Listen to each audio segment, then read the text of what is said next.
Hello everyone, आज हम लोग डिस्कस करेंगे हिस्ट्री प्रोग्राम के 6 सेमेस्टर के सिलेबस को। इस सिलेबस में आप लोगों को क्या क्या पढ़ना है। इस बार आप लोगों का एक पेपर और जी पेपर जुड़ गया है, जो कि आप लोगों को हिस्ट्री के अलावा दूसरे डिसिप्लिन से सेलेक्ट करना होगा।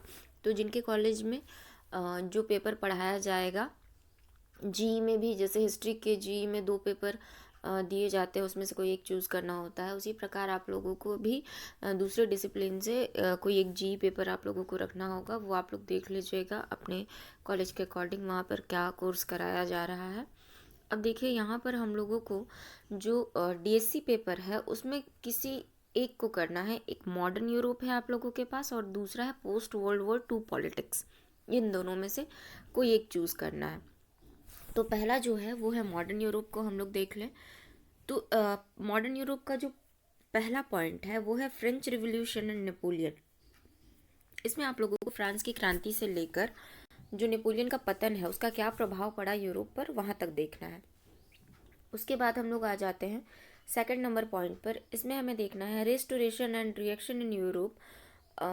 किस तरह से फिर से पुनर्स्थापना हुआ और क्या प्रतिक्रियाएं हुई यूरोप में। इसके फलस्वरूप हम देखेंगे वियना कांग्रेस में क्या क्या चीज़ें हुई, और मेटरनिक एरा के बारे में भी हमें पढ़ना है। फिर 3 नंबर पॉइंट जो है मूवमेंट्स ऑफ नेशनल एस्पिरेशन। किस तरह से एक राष्ट्रवादी भावना के तहत किस तरह से इटली का एकीकरण हुआ। यूनिफिकेशन ऑफ इटली पढ़ना है, यूनिफिकेशन ऑफ जर्मनी भी पढ़ना है, the third Republic and the Paris commune, the eastern question. ये सभी हम लोगों को देखना है पॉइंट नंबर 3 में। उसके बाद हम लोग आ जाते हैं causes of the 2 world Wars. 2 world war जो हैं उनके कारण क्या थे उसको हमें पढ़ना है। तो ये ओवरऑल हम लोगों को यहाँ पर ये मॉडर्न वर्ल्ड का ही ये पार्ट है जो हमें फ्रेंच रिवॉल्यूशन पहला पोर्शन में पढ़ना है। उसके बाद फिर हम लोग वर्ल्ड वॉर को भी देखना है, जो आखिरी पॉइंट है वो। तो ये हो गया मॉडर्न यूरोप।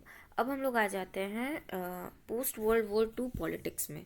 इसमें क्या है, पोस्ट वर्ल्ड वॉर 2 पॉलिटिक्स यानी द्वितीय विश्व युद्ध के बाद किस तरह से जो नीतियाँ अपनाई गई विश्व के द्वारा और अन्य देशों के द्वारा, उसके बारे में देखना है। और मैं बार बार ये बोल दूँ, पहले भी बोल चुकी कि दोनों में से कोई एक पेपर आप लोगों को सेलेक्ट करना है। पहला जो पॉइंट है इसमें a new world order and the origin of the cold war. किस तरह से द्वितीय विश्व युद्ध के बाद एक नया सीक्वेंस बन गया वर्ल्ड में कि कौन देश किस तरह से स्ट्रांग है। यूनाइटेड स्टेट है अमेरिका का, वो स्ट्रांग है, या सोवियत संघ जो है वो। और इसी कारण कहीं ना कहीं कोल्ड वॉर की पृष्ठभूमि भी तैयार होती है। तो हमें कोल्ड वॉर को भी पढ़ना है पहला पॉइंट में। दूसरा पॉइंट में है कोल्ड वॉर को हम लोग डिटेल में देखेंगे, उसकी आइडियोलॉजी क्या है, emergence of American and Soviet block, ये कोल्ड वॉर से ही रिलेटेड है।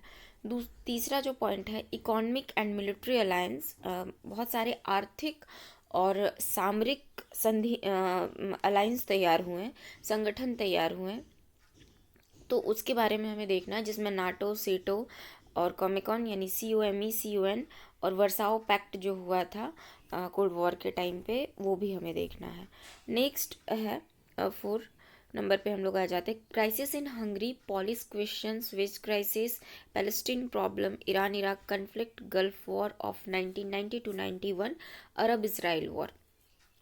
ये लगभग हम लोग देखेंगे कि स्वेज क्राइसिस क्या था, हंगरी में किस तरह से स्वेज नहर संकट जो हुआ था वही है स्वेज क्राइसिस। हंगरी में क्या संकट उत्पन्न हुआ, पॉलिस क्वेश्चन है, फिलिस्तीन जो उस समय समस्या चल रही थी उस पर देखना है, ईरान इराक के बीच जो वॉर हुआ था वो, गल्फ वॉर 1990 और 91 के बीच जो हुआ है वो, अरब इसराइल वॉर। ये सारे वॉर को, इन सारे पॉइंट्स को हम लोगों को देखना है। नेक्स्ट है third world and it's ideology, organisation OPEC SAARC ASEAN. Third world का क्या कंसेप्ट है, इसकी क्या आइडियोलॉजी है, यानी तीसरा विश्व, तीसरे विश्व में कौन आते हैं। ये थर्ड वर्ल्ड वॉर नहीं है, ये थर्ड वर्ल्ड है, ठीक है। और इसकी आइडियोलॉजी हमें देखना है। ओपेक सार्क और एशियन, ये सारे भी इंस्टीट्यूशन है, ऑर्गेनाइजेशन है, जिसके बारे में हम लोग पढ़ेंगे। उसके बाद डेटेंट आ जाता है, इसकी भी एक आइडियोलॉजी है, वो हम लोग देखेंगे। Collapse of Soviet block, process of disintegration, किस तरह से डिसइंटीग्रेट हो गया सोवियत ब्लॉक का विघटन हो गया, वो सारी चीज़ें हम इसमें देखेंगे। उसके बाद एक पेपर आप लोगों का है SSC paper skill enhancement course. ये आप लोगों के लिए कंपलसरी है, ये पढ़ना ही है। जैसा कि प्रीवियस जो दो में से एक सेलेक्ट करना था, यहाँ पर एक है colonial science in India institution and practice, ये आप लोगों को एसएससी पेपर में पढ़ना है, जिनका प्रोग्राम इन हिस्ट्री है। पहला पॉइंट है science in colonial India problem and perspectives. Specially हम लोग यहाँ पर देखेंगे साइंस के बारे में, और जो कॉलोनियल पीरियड है या हमारा जब देश गुलाम था, अंग्रेजों के अधीन था, उस समय साइंस का किस प्रकार डेवलपमेंट हुआ है, उन सारी चीज़ों को देखना है। नेक्स्ट पॉइंट है science and colonial exploration, science and orientalism, early European scientist. Science और ओरिएंटलिस्ट जो थे उनका या ओरिएंटलिज्म का क्या योगदान रहा है वो देखना है। और कुछ यूरोपियन साइंटिस्ट के बारे में देखेंगे जिनका योगदान रहा है यहाँ के विज्ञान में। फिर सर्वेयर्स थे, यूरोपियन साइंटिस्ट के साथ यूरोपियन सर्वेयर्स थे, उनके बारे में पढ़ना है। कौन प्रमुख बॉटनिस्ट थे, डॉक्टर थे under the east India company service, यानी अंग्रेजों के अधीन।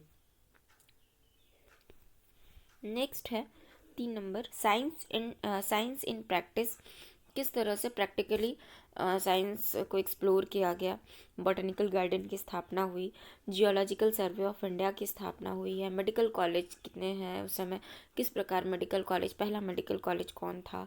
Indian association for the cultivation of science, Indian association ये भी एक संघ है, एक संगठन है जिसने साइंस के विस्तार में, विकास में महत्वपूर्ण भूमिका निभाई। तो ये सारे ऑर्गेनाइजेशन को हम लोगों को देखना है। अब 4 नंबर में हम लोग आ जाते हैं science and indigenous personality. Science और साथ में यहाँ के जो भारत के लोग थे, जो नेटिव पर्सनालिटी थी, उनके बारे में पढ़ना है। जैसे प्रफुल्ल चंद्र राय हो गए, साइंस के क्षेत्र में इनका महत्वपूर्ण योगदान है। जगदीश बोस हो गए, महेंद्र लाल सरकार हैं, मगनंद शाह है, सीवी रमन है, ये सारे व्यक्तित्व को हमें देखना है। उसके बाद आ जाता है कॉलोनियल साइंस इन इंडिया, औपनिवेशिक विज्ञान किस प्रकार इंडिया में रहा वो देखना है। Science and Indian nationalism, response and resistance, ideals of Mahatma Gandhi and other Indian nationalist. तो थोड़ा सा महात्मा गांधी और अदर जो राष्ट्रवादी थे उनके साथ लिंक करके यहाँ पे देखना होगा। तो ओवरऑल ये आप लोगों का सिलेबस हो गया। एक एसएससी पेपर, एक टीएससी पेपर, दोनों में से कोई एक चूज़ करना है। और जी पेपर जो होगा वो अदर डिसिप्लिन का होगा आप लोगों का। अभी के लिए इतना ही। नेक्स्ट वीडियो में हम लोग नेक्स्ट किसी टॉपिक को डिस्कस करेंगे।